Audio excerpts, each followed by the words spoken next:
عملت لكم بقى النهارده طاجن لحمه راس بطريقه حلوه قوي. الناس اللي ملهاش في لحمه الراس هتجرب الطريقه دي. روعه ما شاء الله، اللحمه دايبه كده وطعمها مسكر. نغير بقى شويه وجربوا الوصفه دي. يلا قبل ما نبدا كده نسمي الله ونصلي على الرسول. معايا كده حوالي من كيلو لكيلو وربع من لحمه الراس.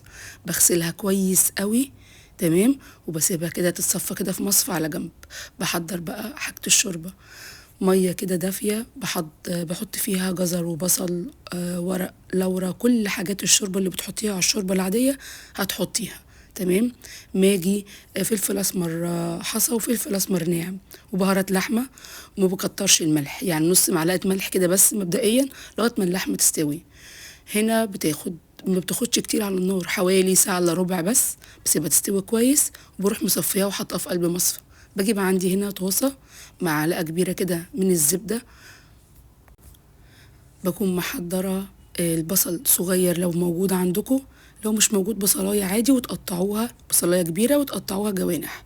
انما لو موجود عندكم البصل الصغير اللي انا عاملاه ده، 3 او 4 بصلات كده صغيرين، وبنقطعهم الواحدة كده 4 وبنشوحهم، بيبقى افضل وطعمها مسكر اوي في قلب الطاجن. بقلبهم كويس كده لمدة دقيقة دقيقتين، وبنزل عليهم بفلفل الوان. مش موجود فلفل الوان، اي فلفل عندكم تمام، فلفل اخضر عادي يمشي في الوصفة. وبقلب بقى كده مع بعض الخضار، الفلفل مع البصل، يتشوح بس كده دقيقتين 3. احط بقى رشة كده من الفلفل الاسمر، حبة ملح صغيرين، بهارات لحمة، واقلب بقى الكلام الحلو ده كله كده مع بعضه. بعد كده بكون محضرة اللحمة بتاعتي، هوريها لكم دلوقتي بعد ما استوت وبرد شوية كده. هوريها لكم ما شاء الله، شكلها حتى كده قبل ما تتحط في الطاجن شكلها تحفة. بصوا، لحمة الراس دي اساسا يعني قطعية كده بتبقى حلوة قوي ومسكرة في الاكل.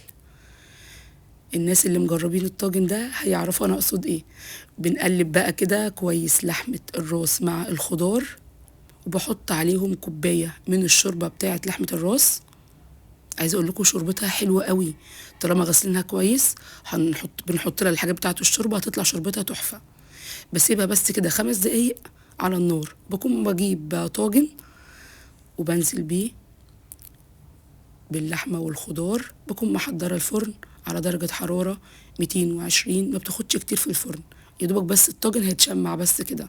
بنزل بس حبه بابريكا، حبه شطه حمراء، طبعا ده اختياري. تمام. وبدخله الفرن، يعني كبير وقوي نص ساعة، نص ساعة و5 دقايق يتشمع بس كده. هوريهولكوا دلوقتي. بصوا ما شاء الله تحفة. ريحة اللحمة مع الخضار رهيبة. هنعمل جنبه ايه؟ نعمل جنبه رز ابيض، حبة طحينة، حبة سلطة. الأكلة دي حلوة جدا، حتى السمين بتاعها مش دسم وطعمه تحفة. لو الوصفة بقى عجبتكم، لايك وشير واشتراك في القناة.